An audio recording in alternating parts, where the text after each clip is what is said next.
Okay, welcome everyone. We're having a bit of a session out here at a place called RITAS Farm, which is at Wallacea, just down the road from Warragamba Dam. And I have with me Christina Kelman. Christina, you I think you run the show here. Can you tell me how RITAS Farm came about?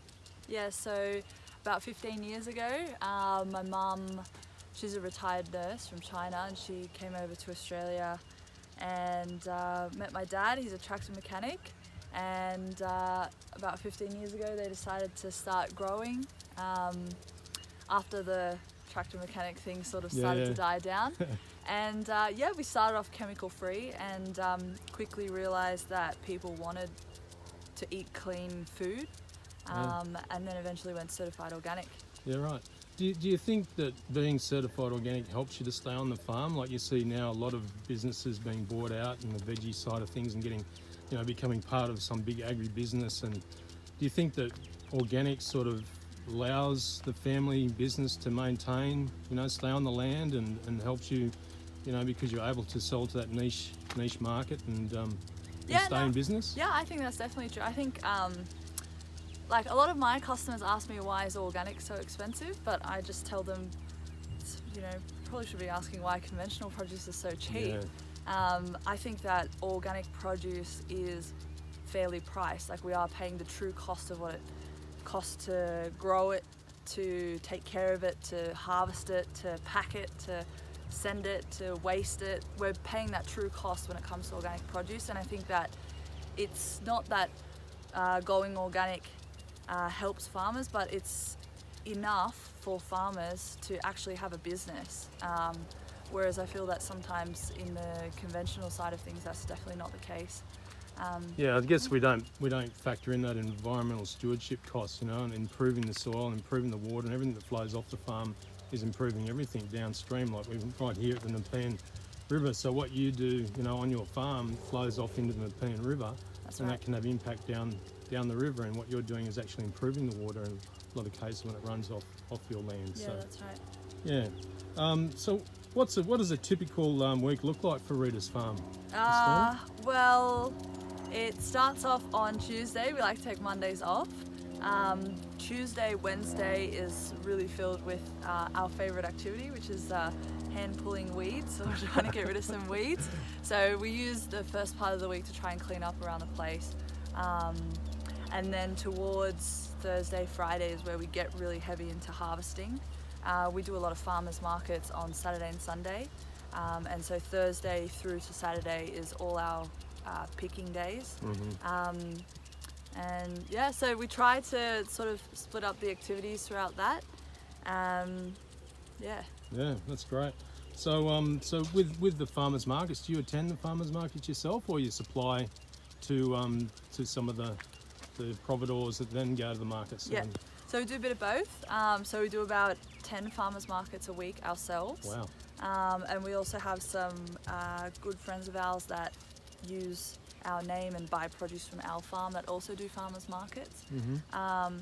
And then we also supply into the organic wholesale markets, and then from there other people and providors would be buying our produce. Right. Which is always fun to go to a farmers market and be there and see your produce in someone else's stall as well, which is good, but it's good that more people have access to organic produce.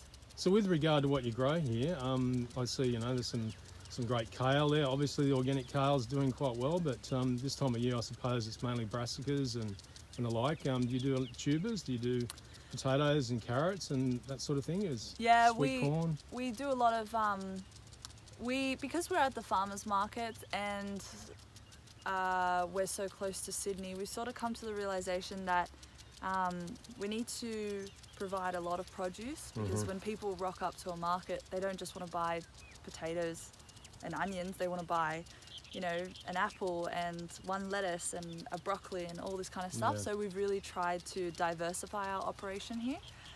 So yeah, we do grow a lot of kale. It was one of the first things my mum grew when she started growing. So we grow about 5 varieties of kale at the moment. We do a lot of Asian veggie lines, and we also have our about 1.5 acres of greenhouse. in which we grow predominantly cucumbers, but we also rotate that with eggplants, capsicums, and zucchinis. Okay, that's great. How has COVID-19 affected your business in terms of, the impact on, the farmers markets? I guess that changed a little bit. How did you sort of adapt to the Yep. change in, the social distancing side of things? Yeah. And Oh well, there's not a lot Not of too much going social on here. distancing that you need to do out here. But at first, it was pretty. It was a big shock to the system because we went from 10 farmers markets a week to 1. So that was a big shock revenue wise. We're really lucky in that our customers were really loyal to us. So they were the ones that actually pushed us to go online, and so we started putting together vegetable boxes and delivering them all across Sydney and Canberra, which was really Yeah, that's great. successful and really good. yeah. However, I found that even though on the retail side we dropped off, we ended up just supplying more into the wholesale markets. So overall during COVID, I would say our revenue stayed quite steady, Okay. if not improved, and I think that's primarily due to a lot of new customers coming on board because they understood the importance of organic produce Eating in healthy. terms of their health. So we had a lot of people who just not just wanted organic produce, but they wanted produce direct from the farmer. They wanted to know that their produce was clean, that it wasn't being handled through 5 different supply chains. Yeah. And so it did quite well. Fantastic. So moving on, I guess, onto the operational side of things, Christina. What do you think is the most important aspect of being a successful organic grower from an operational standpoint? Is it the soil, like getting the soil right first, and everything works from there, or? I think it's all about timing, I would say. I know that a lot of organic farmers like to say that it's all about your soil and your soil improvement and stuff like that, and I agree with that. I think that I choose to think of it in terms of the plant. I think that if you think about photosynthesis, I mean, if the plant is healthy, it exudates sugars into the soil, so it's actually improving the soil, which then Yep. improves the plant. So if you make sure that your plants are very healthy, you're going to have a healthy soil as well. Yep. So that's important, but I think it all comes down to timing. It's about timing of weed control, timing of planting, timing of spraying, timing of picking. With conventional, if you miss the mark, you've always got some chemical that you can cover up with. Yeah. But in organics, if you miss the mark, you've lost the crop. So Yeah. I think to be a really successful organic farmer, to be well planned, well adaptable, and well timed. Yep. So with regard to pests and diseases, what are your key challenges, I guess? I'm seeing quite a few cabbage white butterfly getting around at the moment, which are pretty difficult to control this time of year. But in summer and spring, like what do you find is the major pests and diseases that you have to deal with? You mentioned thrip, as one, but any others? Any other diseases like soil disease? You have issues? Or? Yeah, we tend to get unfortunately we grow a lot of brassicas because we grow a lot of Asian greens and brassicas. So we tend to get a little bit of club root around the place. Yep. That's a little bit difficult to control. I mean, we've just focused on having a really good rotation, which is hard when you're intensively growing on small acreage. But that's a really important thing that we have to control. Pests, like you name them, we've got them. Got caterpillars, thrips, they're everywhere. Just the same as any grower? Yeah, just the same got as less anyone. tools to deal with it. That's right. That's the problem. But anyway, I guess finally, I just wanted to sort of ask you, what's the future for RITAS Farm? Like, where do you see RITAS Farm, in 2 years, 3 years, 5 years from now? I can see you're expanding across the road there, so obviously things are looking pretty bright for the business. Yeah, I mean, 2 years ago, this whole section didn't exist. These greenhouses didn't exist, and so this is about over that size, about 26 acres. This is probably about another 28 acres that we've developed over the last 2 years.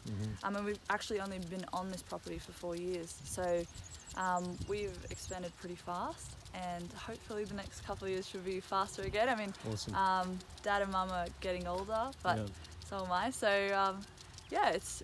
Don't want a exciting. share farmer at all, do you? Like, I'm pretty interested in getting back to the farm. Anyway. We're always looking for farm workers around the place, so I'm sure we can set something up. I've got a free few hours. I might come up. Finally, which one of the things I forgot, we forgot to cover was weed management. But I got a surprise for you in the car. If you just want to follow me, Rita. Yeah, all right.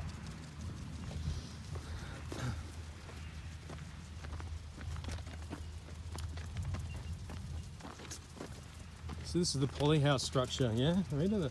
Yeah, How many square metres have you got there? So it's just about 2 acres. Wow. Yeah. And mainly cucumbers, or you grow aubergines and that sort of thing in the winter? At the moment it's pretty cold, so we're mostly doing cucumbers, but we've got 2 houses of eggplants, 4 houses of capsicums, and we did have a bit of tomatoes, but they're winding down now. But at the moment, with this sort of frost that tends to lie in this area, we're safest with cucumbers. So what sort of tomatoes? You growing cherry tomatoes or the standard? Cherry truss? tomatoes. Yeah. Just a yellow, orange, and red cherry tomato, which is a big hit at the markets. Yeah. Those purple ones are quite good too. Yeah. Not organic. Just got to remember where I stashed the secret to weed management. Rita, what do you think of this? This is a product. You think this has got legs?